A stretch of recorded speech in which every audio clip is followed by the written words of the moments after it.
Miércoles de Mesa Redonda, los temas que interesan a la sociedad tabasqueña con Gabriela Isa e Iliana Pineda. Comenzamos.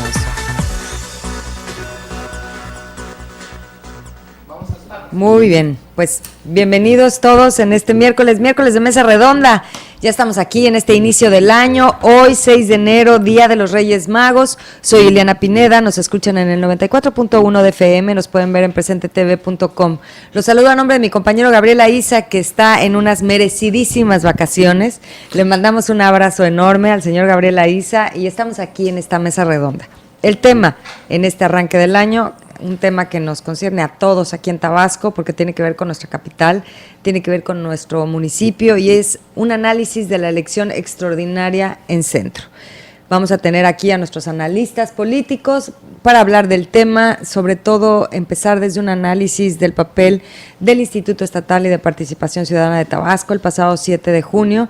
Ellos estuvieron, nuestros analistas que ahorita se los voy a presentar, estuvieron aquí con nosotros ese día haciendo un análisis de la elección y ya sentíamos, no me van a dejar mentir, desde ese día que la situación estaba siendo complicada para el instituto, el papel del instituto pues nos quedó a deber, pero en fin, viene un periodo de inestabilidad, por más que se trate de manejar la estabilidad en el municipio de Centro, las garantías que se le tienen que dar a las empresas que puedan venir aquí a invertir, pues queda un poco detenido todo este proceso en medio de esta elección extraordinaria, los partidos, al interior el jaloneo, quiénes van a ser los nuevos candidatos, en fin, todo esto lo vamos a platicar a lo largo de esta hora. Los invito a ponerse en contacto con nosotros a través de las redes sociales, en Twitter y en Facebook, como Fórmula Tabasco. Y le doy la bienvenida a dos de los participantes de esta mesa, el tercero está por llegar, pero por lo pronto, en orden de aparición, Ignacio Rodríguez Castro. Nacho, bienvenido, columnista de Diario Presente en la columna de Realpolitik. ¿Cómo estás? Hola Liliana, soy Ceballos. Castro Ceballos,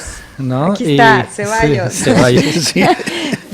No fue falta de lectura, me confié en la memoria. Es algo Nacho normal. Rodríguez Ceballos, hola, bienvenido. Buenas tardes, bienvenido Liliana. Hola, ¿cómo estás, Víctor? Y bueno, pues pensando en Gabriela Isa, en Gabo, pues es que hoy es el final del maratón Guadalupe Reyes, pues él está instalado en el último kilómetro, ¿no? Acabando este maratón, le mandamos saludos a Gabriela Isa, en donde esté. Sí, merecidas vacaciones, la verdad es que se haya una frega, Gabriela dice, y bueno, ahorita viene la extraordinaria. Así que descanse el señor Gabriel y que ya venga con más ánimos. Víctor Sámano, La Bastida, columnista también de Diario Presente, su columna Escala Crítica. ¿Cómo está, licenciado? Bienvenido. ¿Qué tal? Buenas tardes, Ileana, buenas tardes, Nacho. Pues buenas tardes al auditorio, nos da gusto estar iniciando este año aquí en una mesa con Radio Fórmula, como ha sido un poquito la dinámica de estos meses, y pues bueno, para retomar un poco el tema que ya habíamos referido inmediatamente después de las elecciones de junio, gracias por la invitación y aquí estamos. Y falta por llegar José Chablé Alcocer, él es consultor en material electoral, ya ven en camino, el tráfico está un poco complicado este día, pareciera que no, que son vacaciones todavía, pero ya hoy se empieza a sentir el regreso a clases de mañana, y los baches y cosas así que están sucediendo en la ciudad, entonces está un poquito difícil el tráfico. En fin, vamos a comenzar con el análisis a esta elección extraordinaria de Centro, y me gustaría comenzar por que ustedes me hicieran una radiografía, un análisis de cómo llegamos a esta situación, por qué estamos en una elección extraordinaria en Centro. Pues tú lo estás diciendo bien, Eliana, ahorita en la introducción, que el mismo día de la elección, en la noche, ¿no?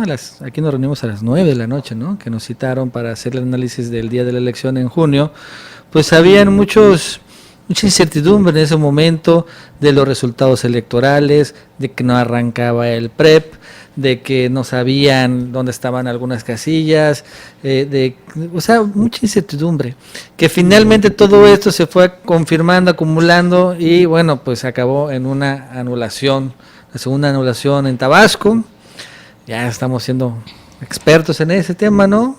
Después de 15 años, sin embargo, que fue la primera, fue en el 2000, fue en el 2015, aún así duele, ¿no? Que en Tabasco sea una segunda elección anulada. En este caso, falta de certeza, según la Sala Superior, ¿no? De que pues no se sabía realmente quién había ganado, no se sabe, dice los magistrados, ¿no? Ya, bueno, los partidos políticos están o no de acuerdo con esa sentencia, pero aún así lo cierto es que, y nosotros lo percibimos este día, las cosas no funcionaron bien con los órganos electorales, el IEPCT, la organización con el INE, la coordinación que estuvo muy mal, y posteriormente en los siguientes días pues no hubo más claridad. Esa sí es una realidad. A mí me sorprendía que generalmente cuando es la elección en la noche a 9:10 salen los partidos, candidatos y dicen yo con el 100% de mis actas, yo gané por tanto, ¿no? Dice, yo con el 100% de las mías, y ahí como se pelean, pero ya tienen ellos sus actas. Pero en este caso la elección del centro, ningún candidato realmente dijo eso. Ya 2, 3, 4 días después decía el candidato del PRD, yo con mi 70% de las actas tengo tanto. Decía el candidato del PRI, yo con mis 80% de las actas no sé qué. Entonces realmente nadie nunca tuvo todas esas actas. Al final eso se me hacía muy raro y bueno, todo eso derivó en una sentencia de anulación y ahora nos preparamos pues para una muy apresurada elección extraordinaria. 9 de enero arrancan las precampañas, ¿no? Hasta el veintitantos de enero, algo así, 30, no sé, no me acuerdo muy bien. Y al 3 de febrero, 4, 5, 6, tampoco tengo que dar las fechas, arrancan las elecciones y se concluyen en marzo y ya en junio se toma. El 13, ¿no? Sí, el 5 terminan las el registro. Entonces, ¿no? Y a partir del 5 y la verdad que es muy 6, apresurado y pues mientras, como dice Liliana, llega a un centro un personaje como Pancho Peralta que bueno, es muy conocido, es colega periodista, ha tenido experiencia administrativa, pero hace 2 semanas no tenía idea de que iba a ser alcalde del centro, ¿no? Concejal, y no tenía nada de idea, él mismo lo dice, y bueno, pues llega a un municipio en donde también, pues, sin idea, pues a ver cómo le va. Ojalá le vaya muy bien, yo confío en que él tiene experiencia, pero aún así no podemos negar que, pues, es un improvisado, porque hace 2 semanas no tenía idea de esto.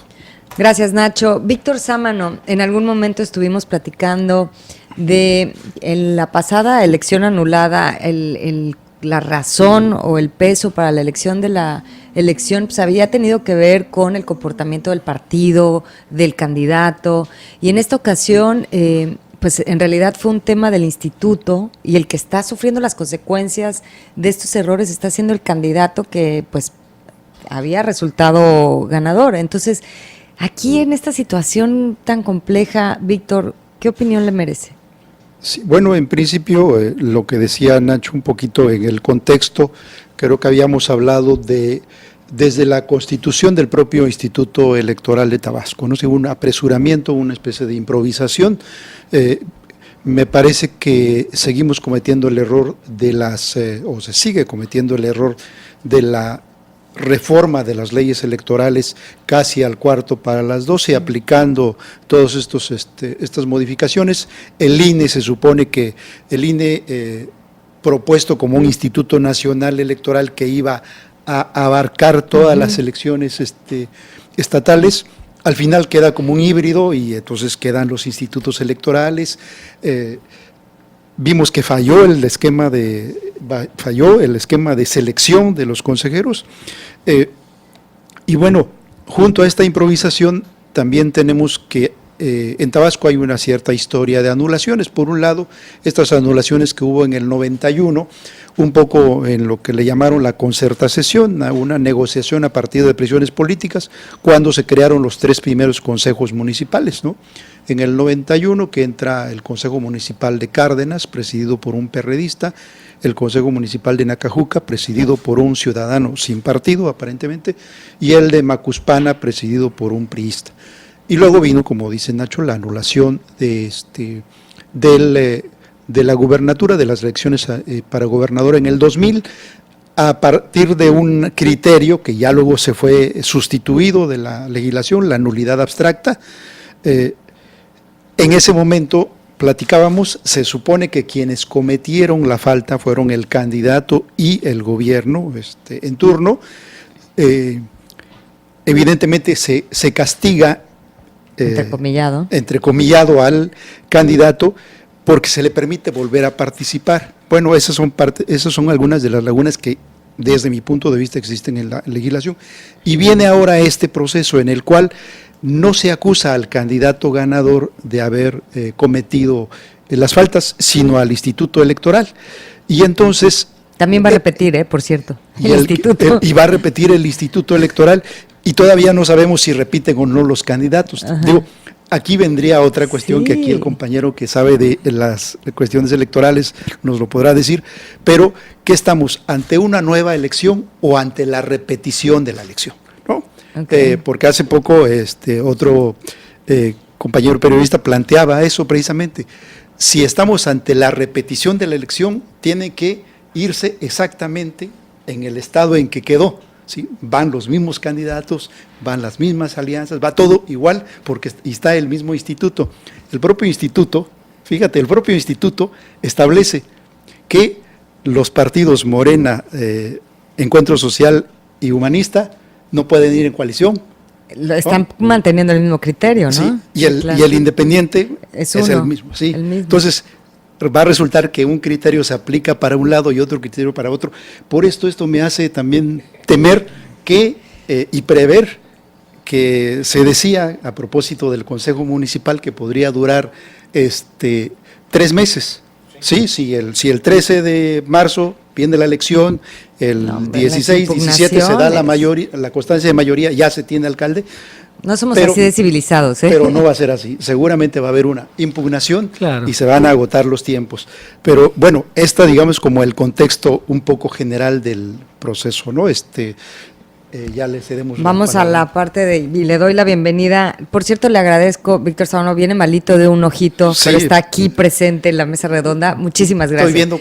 Por eso estoy viendo nada más de un lado. Procede. Gracias por estar aquí. Y José Chablé, Alcocer, consultor en materia electoral, ya está aquí con nosotros también. Bienvenido, José. Pepe, porque si no Sí. está como un poco confuso, ¿no? Pepe, a ver, ¿qué dices de Bueno, todo esto que está diciendo Víctor antes que Sábano? nada, una disculpa por el pequeño retraso. Yo traía aquí preparado algo que dice que a toro pasado todos somos manoletes. ¿Por qué voy a iniciar con este refrán? Mira, yo desde el punto de vista jurídico y ya entrando a la materia electoral, me formulé 2 vertientes en relación con la anulación de la elección. La primera tiene que ver con la situación de que me parece bien que en la protección del derecho a voto y de los principios constitucionales que protegen a la materia electoral, se anule la elección. Eso me parece perfecto. Digo, aunque nos duela y aunque Tabasco tenga ahí como una parte, entre paréntesis, de la anulación de las elecciones, aquí lo que se buscó fue proteger el derecho al voto del ciudadano porque no teníamos la certidumbre de que efectivamente quien ganó haya ganado, porque no se tuvo la transparencia total en el trabajo efectivamente del órgano electoral. Oye, pero ahí, por ejemplo, si ese es ese criterio, el tema es que se utilizan criterios, como decía Víctor Sámano. Para unos lugares como Oaxaca, como Chiapas, se utilizó otro criterio y para centros se utilizó este criterio del que estás hablando. Pero es que es en base a criterios. ¿Qué pasa? Son en base a criterios jurídicos. Acuérdate que todo en la materia jurídica se basa en las pruebas que contenga el expediente que se está analizando. Ujú. Entonces, yo por esta parte decía que tengo 2 puntos de vista relacionados con el mismo asunto y que podría parecer en un momento dado que me voy a contradecir. Ahora, y en ese criterio, pues no entonces se pondría en duda la elección completa en el estado de Tabasco. Es que si consideramos que la parte que se analizó fue exclusivamente Centro. la elección del municipio del centro en todas estas situaciones planteadas dentro del recurso, que fueron la inconformidad de todos los integrantes en su actividad que desarrollaron durante la jornada electoral y los 3 días posteriores a la jornada electoral que se realiza el cómputo. Entonces, todo esto se suscribe exclusivamente a lo realizado en el Consejo Electoral del municipio del centro, en el municipal, no en todos los demás órganos electorales, aunque nos aplicaron en algunas de ellas unos criterios por parte del órgano electoral bastante incomprensibles y que violan completamente la cuestión de fondo de la materia electoral en cuanto a su normativa, en cuanto a su ley. Por eso te decía, el primero me parece perfecto que se haya anulado la elección, ¿Y el otro? pero el otro criterio, el que podría decir Pepe, quién sabe que tomó ahora para el Día de Reyes, es que el máximo tribunal electoral del país se tomó una atribución que no le corresponde, A ver. bajo al Sí, sí, mundo sí. Aterriza. del cual estoy hablando. Fíjense, el órgano electoral, la Sala Superior del Tribunal Electoral del Poder Judicial de la Federación, tiene entre sus atribuciones la revisión de las violaciones constitucionales que se realicen. Y para esto, como litigante de la materia electoral, tienes que ser específico al momento de plantear tus demandas y decir, el órgano anterior, que era la sala regional, me violenta constitucionalmente tales y tales artículos, los cuales implican que dejó de aplicarse la ley electoral de Tabasco por esto, por esto y por esto. Esto no lo hicieron los partidos políticos. Digo, con todo el debido respeto para quienes interpusieron los recursos. Uno de los magistrados, el propio magistrado Galván, señala que en el momento de ver las demandas de los partidos políticos vio que no había violaciones constitucionales, que lo que los partidos políticos estaban planteando eran violaciones a la normatividad electoral. Entonces los señores, ahí hay una encuesta que salió hace poco, que dice que el 58% de los ciudadanos no cree en el planteamiento que hacen los señores magistrados, porque podría entenderse que esto fue como una encomienda, como que fue un manejo político y se lleva a cabo la anulación. Fue unánime. Ahora, yo ahí tengo una duda. O sea, el IEPCT dice una cosa, el TET le tacha la tarea, luego viene la Sala Jalapa y le tacha la tarea al Tribunal Electoral, y luego viene la Sala Superior y le tira la tarea a la Sala Regional. Por favor, explícame eso.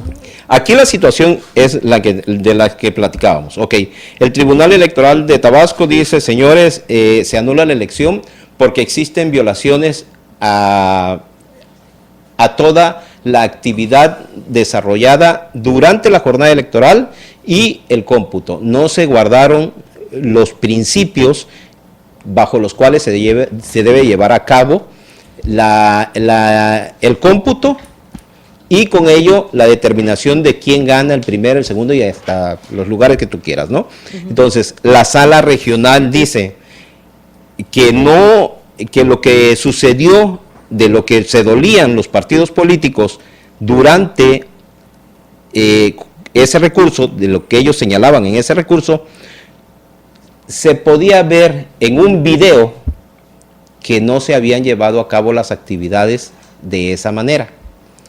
Y con esto le da mayor peso a una prueba técnica.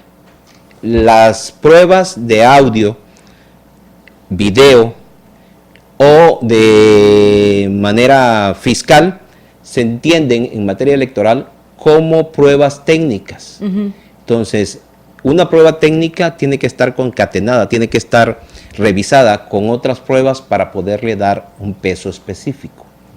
Pero la sala se toma la atribución y dice, no, esto de lo que ustedes te están señalándome que se realizó. ¿Cuál de las salas? La regional, la de Jalapa. Esa sí lo aceptó. Esa es la que dice que con base en el video, efectivamente, todas las actividades del órgano electoral se desarrollaron bien. La sala superior dice, se equivoca la sala regional Jalapa porque le da fuerza a una prueba técnica que no la tiene. Pero, además, dice, con base en las ilegalidades que se realizaron durante la elección y el cómputo, declaramos nula la elección. Prácticamente eso es lo que dice la sala superior. El superior. Y a donde yo digo que no estoy conforme es en ese razonamiento, porque la sala superior ya no es un órgano de legalidad, es un órgano de revisión constitucional. Ahora, en todo esto que sucedió, ayer aprobaron en el instituto un cambio, y lo voy a leer cómo quedó, a ver si tiene que ver un poco con lo que sucedió, y decía que habían aprobado que para el cómputo de votos no tengan que sesionar el pleno de los consejos con los representantes de los partidos, sino un equipo de trabajo conformado por el presidente, el secretario y los consejeros de las juntas electorales, y se modificarán los tiempos de aviso de las sesiones de 48 a 24 horas. ¿Esto tiene que ver con lo que pasó? Mira, Este ajuste que de repente le hacen así al... esto, si lo tomas a fondo, jurídicamente puedes interponer un recurso y el acuerdo se va para abajo. La ley marca bajo qué principio se debe llevar a cabo el cómputo. Y el cómputo debe realizarse con el pleno del órgano.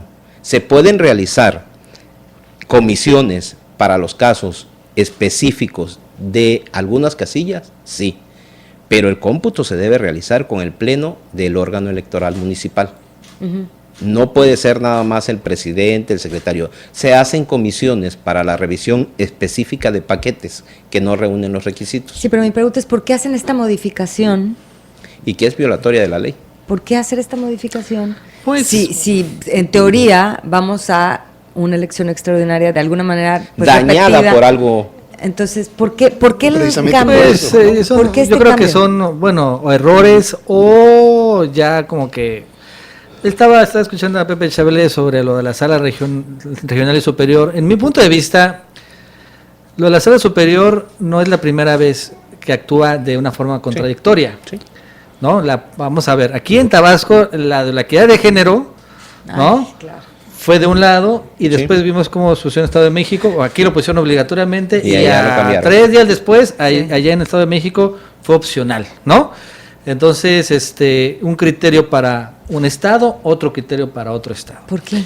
La diferencia es muy sencilla, yo creo que todos lo sabemos, Sí, es una la cuestión interés política de una u otra manera, ¿no? El interés nacional Lo tienen para que decir ustedes. Tabasco y el interés nacional para el Estado de México, donde pues es el presidente Peña Nieto. Y aquí en Tabasco, gobernado por el PRD, Tierra de López Obrador. Llega, y bueno, y ya lo que sucedió en la elección tuvo un ingrediente jurídico, tuvo un ingrediente de incertidumbre, aquí sí nosotros lo vimos y lo palpamos, pero las sentencias, en mi punto de vista, conforme se fue dando el proceso de impugnaciones, tuvo también un gran ingrediente político. Por ejemplo, bueno, está, y lo dice Gerardo Gaudiano, ¿no? El TED comprado por Rutilo y por no sé qué, y del Verde, bueno, ya. Después llega a la sala regional y ahí vemos, no lo dice el PRI, pero yo puedo decir, la sala regional estuvo comprado por el PRD y todo, porque esa va sala según las regional, relaciones, ¿no? esa sala regional no solo Y mató lo federal. no solo exoneró a Gaudiano, sino también exoneró Huemanguillo, exoneró ¿Y por qué a Cárdenas. eso sí los Por respetaron? ejemplo, las No, impugnaciones contra, por ejemplo, la Coordinadora de Comunicación Social, allá se frenó. O sea, todo eso, allá se frenó. Y vamos a la sala superior. Y bueno, en la sala superior se ratifica Cárdenas, Huemanguillo, que en Eso mi se punto de vista ratificó. fueron elecciones más escandalosas, porque ahí sí vimos al alcalde operando, Sí. vimos el video de un funcionario Sí. en pleno mapacheo, pero no lo exoneran. Y llega una elección, el centro, donde sí hubo errores y omisiones, no sé de qué tan calado, porque yo no tuve acceso a las pruebas en la elección, pero bueno, ahí sí, pues el tribunal, aparte uno se nota cuando como que tiene la consigna, ¿no? Todos hablan, todos los magistrados van, dicen, tienen los videos por otro, listos, sí. tienen todo así como que bien planchado. Entonces dice, bueno, aquí sí hubo, para mi punto de vista, una mano política, un interés político, y por eso el tribunal vemos que pues, los criterios jurídicos los adecúa dependiendo cuál es el interés político. No, vamos a hacer una pausa. Quédate con la idea, Pepe, por Sí, favor. sí. Que estamos ya en el minuto, 26. Vamos a hacer una pausa. Estamos en Mesa Redonda, análisis de la elección extraordinaria en Centro con nuestros analistas políticos. Volvemos. Miércoles de Mesa Redonda. Comuníquese con nosotros y deje sus comentarios al número 312-3699. Regresamos. El Congreso del Estado no tiene facultades para ampliar presupuestos, especialmente en los municipios que ya se encuentran presionados económicamente para terminar el año. Así lo señaló la presidenta de la Junta de Coordinación Política del Congreso del Estado, Neida Beatriz García Martínez. Y es que luego de que el alcalde de Centla, Ramón Hernández Sánchez, señalara que les hace falta recursos para concluir el año dentro de las comparecencias que los presidentes municipales están realizando para informar sobre la ley de ingresos, la coordinadora de la bancada del Sol Azteca puntualizó que si los ediles quieren ampliaciones, estos se soliciten a Secretaría de Finanzas, no al Poder Legislativo. Hay que analizar la situación, la Secretaría de Finanzas igual, y si tienen el derecho y se les puede otorgar la ampliación, será decisión de ellos. Yo soy muy respetuosa ahí y lo único que les puedo decir que aquí sí se programó todo y nos hemos tenido austeridad para poder, primero Dios, cerrar el año como empezamos. Pero ustedes no pueden darle dinero, ¿no? Secretaría de Finanzas es el Congreso, ¿no? Nosotros no podemos, nosotros autorizamos o no aprobamos o no aprobamos los paquetes cuando entran. Y es que como sucede cada año, los alcaldes que no presupuestaron de manera eficiente los recursos sufren al final de cada administración municipal, pues no tienen forma de pagar las deudas que dejan a los trienios entrantes, por lo que recurren a ampliaciones. La presidenta de la Jucopo señaló que no está descartado que los diputados independientes puedan realizar preguntas a los funcionarios de la actual administración estatal que acudan al Poder Legislativo para realizar la ampliación de la glosa del informe. Eso sí, puntualizó que las reformas político-electorales otorgan facultades a los que son diputados independientes, pero que fueron electos de esa forma, y no los que a lo largo del camino abandonan o renuncian a sus partidos. Y es que siguen las preocupaciones del alcalde de Centla, Ramón Hernández Sánchez, con respecto a la calificación de las cuentas públicas, previendo que podría acudir a la Suprema Corte de Justicia de la Nación con tal de no resarcir 1,5 millones de pesos que les detectó el órgano superior de fiscalización del Estado. Y es que el día de ayer en la mañana, el alcalde sostuvo en un encuentro con diputados de la Segunda Comisión Inspectora de Hacienda, entre ellos Casilda Ruiz Agustín, Ana Karen Mollinedo Zurita, Tito Campos Piedra, María Elena Silván y Patricio Bosch Hernández, para plantearles el sufrimiento que les causan, las irregularidades que les detectó el OSFE, sobre todo en precios unitarios, donde existen diferencias abismales de precios. El planteamiento fue que su intervención, ¿no?, para ver las solventaciones que hemos hecho al OSFE y que el OSFE no ha dado por buena o simplemente no quiere reconocer las observaciones, ¿no? ¿Cómo cuáles están solventados? Pues ya todos tenemos solventado nosotros, según nosotros. Con información de Juan Román Gallegos para Radio Fórmula Tabasco, Abimael Méndez. La ruta del cacao al chocolate está enfocado específicamente en los municipios de Comalcalco y Cunduacán, porque es donde se ubican las haciendas cacaoteras e irá acorde al festival que iniciará la próxima semana. Y es que la presidenta de Agencias Turísticas Asociadas de Tabasco, Laura Sofía Camacho Díaz, previó que el precio del paquete por persona tenga un incremento del 15%, ya que por ser paquetes diseñados acorde al Festival del Chocolate, tendrán otras variedades para visitar. Se va a hacer el anuncio oficial de los paquetes que se van a manejar para el Festival del Chocolate. Desde hace ya varios años nosotros operamos la ruta del Festival del Chocolate, que está enfocada específicamente a lo que es la zona de Comalcalco y Cunduacán, a las haciendas cacaoteras. Porque en este momento todavía, porque de lo que se trata es precisamente de reforzar todo lo que es el tema del cacao en Tabasco. Agregó que a partir de la próxima semana podrán adquirirse los boletos para estas rutas, ya que se prevé recibir turismo de Estados Unidos y Europa. Para Radio Fórmula Tabasco, Abimael Méndez. Miércoles de Mesa Redonda. Síganos en Twitter, @Fórmula Tabasco. Continuamos. Ya estamos de regreso en este miércoles de Mesa Redonda en el 94.1 de FM. Nos pueden ver en Presente TV. Se pueden poner en contacto con nosotros a través de las redes sociales, Twitter, Facebook, Fórmula Tabasco. El tema, el análisis de la elección extraordinaria en Centro. Hemos estado analizando el papel de los institutos, de los tribunales, de cómo llegamos a estar en esta situación extraordinaria en Centro. Pepe Chablé, te dejé con la palabra en la boca después de la participación de Nacho en su análisis del comportamiento de los diferentes tribunales, de las diferentes salas, pues Nacho diciendo, unos en favor, se podría interpretar en favor de algún partido, otros en favor de otro, y ahí tenías tú algo que decir. Sí, mira, solo acotar en relación con lo que Nacho comentaba. De manera personal te puedo decir que la sala regional me concede una sentencia en la que me dice que se va a anular la elección de diputados de mayoría relativa de Huimanguillo.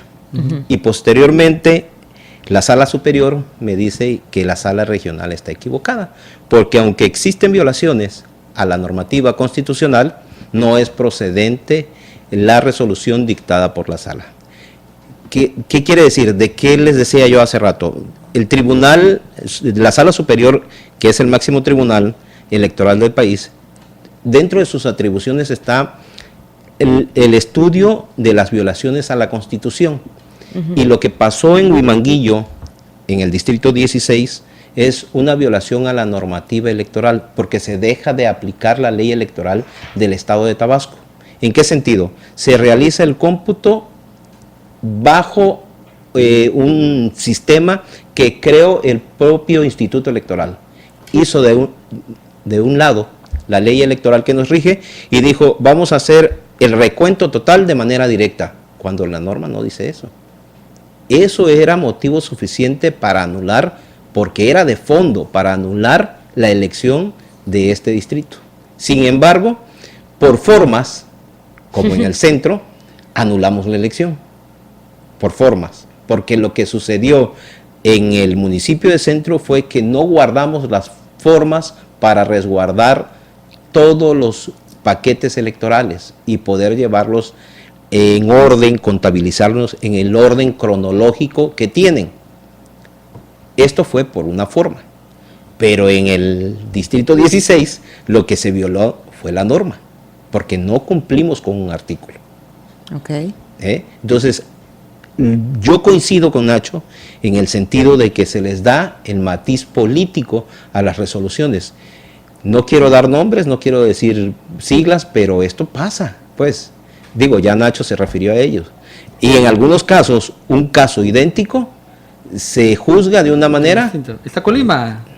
Y luego anulan por un video. Y en la sala superior. Y la sala superior agarran este video de lo de la sala regional del centro y la desechan por prueba técnica. Bueno, entonces, ¿qué? ¿El video sirve o no sirve para anular una elección? En el caso de Huimanguillo existía el dichoso video, de alguien que coincidentemente se apellía como yo, Ovidio Chablé, pero no es de mi familia. Aclarado. Yo sigo siempre aclarando que soy Chablé, pero Alcocer. Bueno, y en este caso igual, el video de Ovidio Chablé, los señores magistrados nunca le dieron importancia, ningún valor jurídico. Ahora, si es bajo matices políticos, Víctor, ¿cómo darle certidumbre y cómo hacer que la gente salga a votar el próximo 13 de marzo? Si estamos viendo todos estos criterios, al final del camino es el momento en el que el ciudadano va y ejerce su derecho a elegir quién lo va a representar. Entonces, híjole, ¿cómo decirle al ciudadano, no, pues de verdad ahora sí te van a proteger tu voto y a respetar el voto? Sí, bueno, yo creo que aquí, volviendo un poquito al contexto que dábamos y a lo que han comentado aquí los compañeros, bueno, tenemos ya la historia de las anulaciones, por lo menos en Tabasco. Vemos también la aplicación de los criterios que ya se comentó también en un programa anterior, el caso muy específico de la paridad de género, en donde en algunos estados que no habían arrancado el proceso electoral, el tribunal consideró que no se aplicaba porque no había tiempo, ¿no? Y en Tabasco, donde ya se había iniciado el proceso electoral, se aplica y se suspenden las campañas, lo cual el solo hecho de suspender las campañas ya implica una falta de certeza, por lo menos para el ciudadano, ¿no? Bien, entonces esta certidumbre que tiene que haber en los, y no solamente para los partidos, yo insisto, ¿no? Tiene que ser para los ciudadanos la certidumbre de la legalidad, de que va a contar, va a valer tu voto, hablaba Chablé al principio, de la protección del derecho al voto. Y a mí lo que me sigue llamando la atención es que las autoridades, estos institutos que nos cuestan mucho dinero, solamente actúan por demanda y no actúan por oficio, ¿sí? Digo, si tú estás observando que hay una violación de las normas, digo, debes tener el equipo suficiente para que revisen esto. A mí me llama mucho la atención también lo que comentaba al principio Nacho. ¿Por qué ningún partido tuvo el 100% de las actas? ¿No? También es una falla de los partidos. De los partidos. ¿Y qué estamos, cuando se habla de este retroceso de 15 o 20 años, estamos hablando del retroceso no solamente de los organismos electorales, sino de los propios, bueno, yo creo que los partidos están retrocediendo 30 o 40 años, porque resulta que ya son partidos desdibujados, sin organización interna, y que les pueden comprar o llevar a sus representantes, y entonces, y que además no se pueden ni siquiera, asociar entre ellos, ya no para el triunfo, sino para ganar la elección, sino para la defensa del voto ciudadano. Muy bien, a ver, Chablé, Nacho, fuimos a competir, ¿no? Ya competimos. Ahora vamos a asociarnos para cuidar que el voto cuente bien, independientemente de si ganas tú, gano yo. No, porque aquí se desdibujó todo el sentido de los partidos políticos también, que es no solo ganar la elección, sino garantizar también ellos el peso del voto ciudadano. No importa si votaste contra mí, pero que tu voto valga. Entonces yo creo que aquí, desgraciadamente, tenemos un retroceso y se había visto, o sea, yo insisto, cuando tú tienes y va a volver a suceder ahora, estamos viendo ya ahorita, se están improvisando reformas o cambios, exacto, ¿no? Al cuarto para las 12 de la elección, y son totalmente impugnables. Sí, ¿cómo no? Y para el 18, yo creo que a finales del 16 ya vamos a estar viendo nuevas propuestas de reglas, porque nos falló, aquí quedó una zanja por la cual entró partido. ¿No? Entonces, todo remendada la ley electoral, sí, ¿no? Y yo insisto y ahí con eso concluyo en esta parte. El criterio de la autoridad tiene que ser no buscar zanjas por donde violar la ley, ¿no? Sino el criterio de la autoridad tiene que ser, si no hay nada que lo regule pero está prohibido, no se debe hacer. No está permitido. No está permitido, ¿no? Entonces, pero resulta que no. Todo lo que no está escrito ahí está permitido, es al revés. Y es al revés. Y entonces ahí está violando un criterio fundamental de la institucionalidad. Víctor, y a manera de reflexión, antes de que nos vayamos al minuto 42 de pausa para regresar con Pepe, me llevaste al día de la elección y también el papel de los funcionarios de casilla, los que no llegaron, los que no sabían bien cómo empaquetar los paquetes, toda esta capacitación que el INE les iba a dar y que ese día falló. Regresando a esto de que fuimos 20, 30 años para atrás y eso ya funcionaba perfecto. En ese sentido, ¿qué me puedes decir? Sí, yo creo que, como dicen, el primero es el error, lo demás son consecuencia de ese error, ¿no? Entonces, lo primero que ocurre es esta improvisación en las autoridades electorales, improvisación en los partidos. Yo no puedo creer que haya partidos que tengan ya 20 o 30 años, ¿no? En el ejercicio de la competencia electoral y que no tengan gente capacitada para contar y ver que se firmen las actas. Sí, saben, y sí la saben. Entonces, claro, pero ¿por qué les ¿Y entonces qué pasó? Porque ya los rige otro criterio. Yo creo que los propios representantes de casilla, de partidos, de todos los partidos, también ven esto como un negocio, para mi punto de vista. O sea, van a contar, no sé, de un partido del PRI, pero pues esperan que lo compre el PRD o Morena y bueno, pues venden, ¿no? O sea, también pasa mucho eso, ya es una forma de vida, vamos a llamarla así, es un mercadeo, es un negocio también. O sea, ya es una gran perversión, pues, de la democracia en esta parte, ¿no? Yo creo que también pasó mucho eso y bueno, todo el mundo lo dice, que no, pues los representantes de Bariston, o sea, finalmente hay el chisme ese de que no les habían pagado, iban a tomar seguro social y cosas de ese tipo. Ya como que el espíritu democrático ya quedó hace mucho tiempo enterrado y ahora van ellos, pues si les dan, si les pagan, si les da esto y también si se pueden, y algunos, y aunque suene feo, pero también van a venderse, ¿no? Y hay otros partidos que van a comprarlos, ¿no? Y pues todo eso se hace en la jornada electoral. Y bueno, yo creo que en junio todo esto hizo pues agua.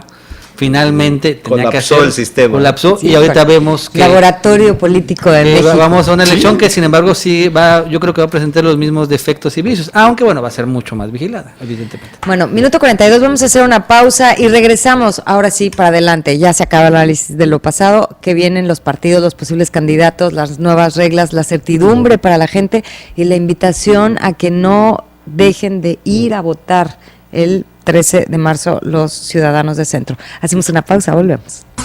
Miércoles de Mesa Redonda. Comuníquese con nosotros y deje sus comentarios al número 312-3699. Regresamos. Una banda dedicada a la compra de autos de segunda mano con cheques falsos podría estar operando en Tabasco. Hasta ahora solo 2 personas se han visto afectadas luego de que al ir a la sucursal bancaria a cobrar el efectivo le informaron que su talón no tenía validez. Así lo informó la delegada de la Conducef, María Alejandra Marino Ferrer, al señalar que la semana pasada su personal atendió a una persona que resultó víctima de los delincuentes, por lo que no descartó que aún continúen operando en la ciudad. Refirió que aunque hasta ahora solo su dependencia ha detectado 2 casos, la ciudadanía debería de implementar medidas precautorias para evitar ser víctima de la delincuencia que ha empezado a operar con otra estrategia. Explicó que de acuerdo a los reportes proporcionados por su personal, las víctimas fueron extorsionadas por sus compradores, que utilizaron una identidad falsa y con números de cuentas apócrifos, pues una de sus víctimas poseía un auto con valor de 120,000 pesos, mientras que la otra de 170,000.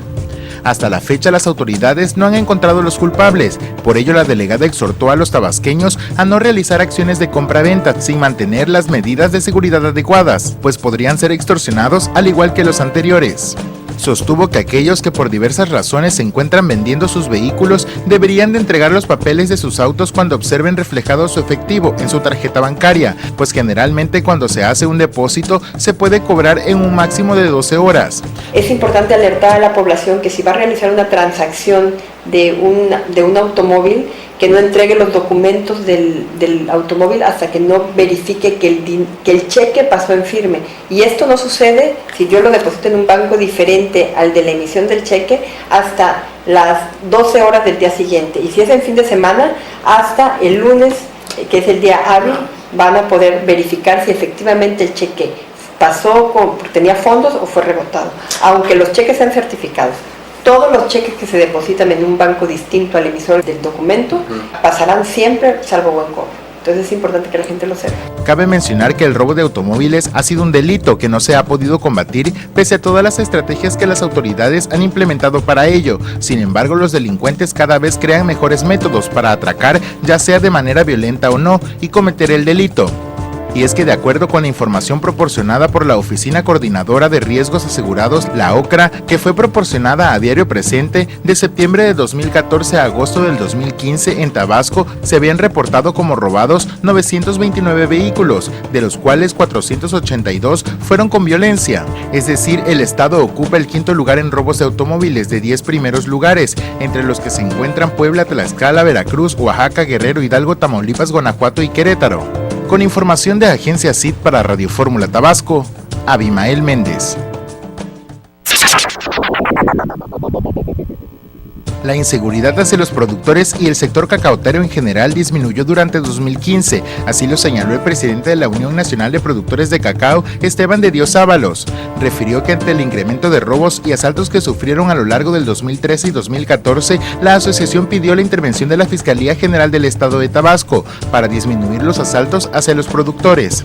De la misma forma señaló que Comalcalco, Cunduacán, Cárdenas y Huimanguillo son los focos rojos de inseguridad para los productores del sector cacaotero, ya que los principales asaltos hacia los agremiados se registraron en estos municipios.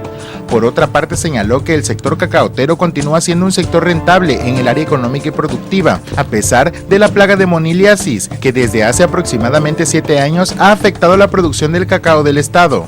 Informó que actualmente el padrón de productores de cacao se conforma por 25,000 productores activos y 40,000 hectáreas de cacao. Asimismo, exhortó a los diversos sectores productivos del estado a regresar a las las raíces del campo y trabajar con los diversos sectores primarios del Estado. Con información de María José Pola Tellechea para Radio Fórmula Tabasco, Abimael Méndez. Los precios de los alimentos tienden a la baja en el mercado internacional.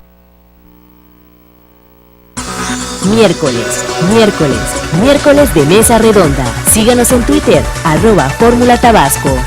Continuamos. Y bien, amigos, ya estamos de regreso en la recta final de este miércoles de Mesa Redonda. El tema, análisis de la elección extraordinaria de Centro. Ya hicimos un análisis de lo que pasó, por qué pasó y ya le dimos vuelta. Ahora vamos para adelante. Posibles candidatos, el efecto de estos cambios que se están haciendo en la ley, qué es lo que podría pasar, cómo se están comportando los partidos. ¿Quién de los tres empieza?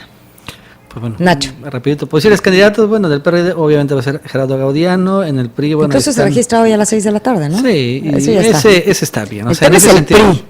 el PRI está está muy enredado todo entre Evaristo, entre Adrián Hernández Balboa del PRI, yo creo que serían los dos, y bueno, Rosalinda como candidata del Verde.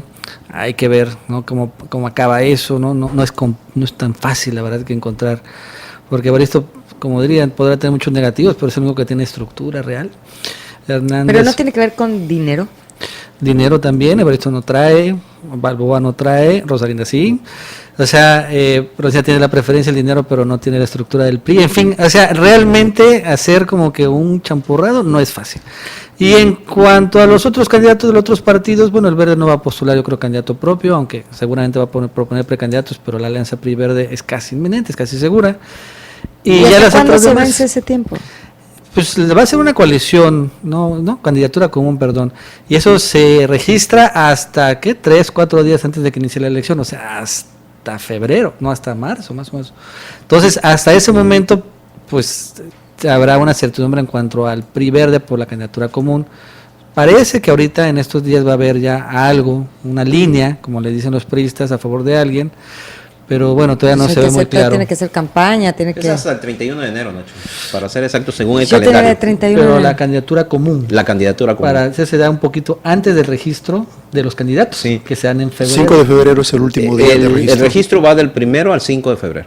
registro. El Ahí registro es de donde ya candidatos. tiene que estar, si hay una Sí, candidatura si hay común. una candidatura común, debe ser a más tardar el 31 de enero, que lo tengan Ajá, ya ellos entonces señalado. por ahí sería la fecha límite, sin desdoro de las precampañas que van a arrancar, porque eso me estaba contando un amigo priista, aunque haya un precandidato, una precampaña, haya un candidato surgido del PRI, al final el CEN del PRI puede decir, bueno, ¿sabes qué? Gracias por participar, nuestro candidato común, por ejemplo, sería Rosalinda. Eso también podrá suceder y será hasta Ahora, esa fecha Rosalinda límite. con la bandera del PRI sería como... Pues eso es como todo, ¿no? Tiene sus ventajas, tiene la preferencia, tiene un financiamiento, ¿no? Pero tiene sus desventajas porque los priistas pues dicen, oye, o sea, no es que sea del Verde, creo que ese no es el problema, sino viene del PRD, ¿no? Ujú, claro. Finalmente viene y Sí, eso porque es- se veía es- del PRI al PRD como en esto, me enojo con el PRI, me voy con el PRD y así, pero este cambio sí sería como de mover... Sí, Incluso sí, el sí. telaraña, PRD ¿no? PAN se alcanza a ver en algunos casos, ¿no? Pero PRD PRI como que se ve difícil, ¿no? Sí, yo voy a Víctor, a usurpar ver. un poquito. A la ver, vas, función vas, de vas. Diana para hacer una pregunta a Charbel, A ver, adelante, que es por especialista en asuntos electorales. Y para que le digas así muy brevemente, pero muy brevemente al auditorio, la diferencia entre el candidato de coalición, que no va a haber, y el candidato común. Ah, ok. ¿Cuál es Bien, la diferencia? La diferencia es un convenio que se registra ante el órgano electoral. Para la alianza o coalición. Para la coalición se presenta un convenio, el cual los partidos participantes realizan toda una serie de hay enunciados ahí para efectos de que se registre con base en sus documentos básicos. ¿Y cuál es la Y diferencia? la diferencia de la candidatura común es la manifestación de los partidos políticos, simple manifestación de los partidos políticos de ir con un solo candidato, Sin un acuerdo sin un acuerdo de coalición. de coalición. Oiga, y por Sin otro un lado... convenio previo, perdón. Y por otro lado, me brinca el tema de Morena, que el candidato enfermo y entonces Andrés Manuel haría campaña. Esta parte, híjole. Sí, lo que pasa es que ahí tienen Por un Dios. conflicto que el candidato natural para Ajá. sustituir a Octavio, pues A no Augusto. le conviene, ¿no? Sí, Sí, porque primero que por por 2 los años, tiempos sí. y porque además Noche recordemos, campaña. primero se acorta por la anulación de las elecciones, ¿no? Por la extraordinaria, y se acorta por la reforma legal que el próximo alcalde entrega en octubre, me parece, ¿no? Bueno, y un tema que así yo quiero tomar así de pasadita nada más es el asunto del alto abstencionismo en el centro. Es decir, de todos los municipios, el municipio con más abstencionismo es Centro. No podemos hablar como referencia a la elección pasada porque ya nos dijeron que esas votaciones no valen y partimos de cero, o sea, no sabemos cuánto tiene cada quien, ¿no?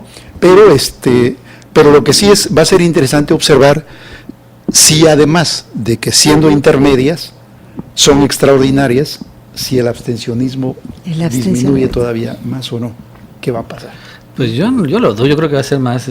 Si nadie sabe, ni siquiera yo no tengo muy claro la fecha de la elección extraordinaria. 13 de marzo, te la voy platicando por cuarta vez. Ya me la voy a... 13 de marzo. Acabo de leer una encuesta que dice que el 68% del 63% de los ciudadanos no va a cambiar el sentido de sus votos.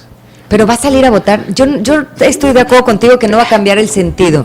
Mi duda no cambia real. La simpatía, pero quién sabe si vota. Pero quién sabe si va a ir a votar. Pues ya ganó. Sí, entonces. No, pero si no vas a cambiaría ir a sentido votar. si también fueran los mismos candidatos. Pero si me Acércate. mezclas todos los candidatos, pues ya. Y aparte, vamos a poner así: 32% sí cambiaría el sentido de su voto, me estás diciendo, ¿no? Sí, claro. Y si la diferencia entre estas votaciones que no debemos, como dice Víctor Samano, no debemos tomar en cuenta, pero las tomamos en cuenta, fueron que 11% entre el ganador Gaudiano y el segundo Evaristo, pues ya 32% es algo relevante, ¿no? Entonces, aquí lo importante para los partidos políticos que están todavía en el esperar tiempos para determinar quién va a ser su candidato es agarrar la figura, como decía Nacho, más propositiva. Si ya tiene la estructura, es una persona que ya la conoce, acaba de concluir el proceso electoral, que nos llevó un año el proceso electoral. Si consideramos desde noviembre, octubre, que se instaló el órgano electoral estatal el año antepasado, y concluyó hasta noviembre del año pasado la elección, prácticamente en diciembre, con la última resolución. Entonces, en 3 meses tenemos que realizar un proceso electoral completo. Todas las figuras del proceso electoral, desde el registro, la instalación de los órganos electorales, todas, tienen que hacerse en 90 días. Y los señores tendrán exclusivamente del 9 de febrero al 9 de marzo para hacer campaña. O sea que además tiene que ¿Quién ser va a algo que ya esté recorrer todo el municipio del centro en un mes? nuevo. Está complicado. No se puede, es imposible, ¿no? Por ejemplo, Paco Celorio, que está levantando la mano y demás, Bueno, haciendo, es que- aprovechando como el... Es una estrategia de Paco, yo creo, ¿no? O sea, levanta la mano para que le dé una rigidez. Ahí hay un punto también específico en el PRI. Los priistas quieren quitar de la dirigencia a quien actualmente la ocupa.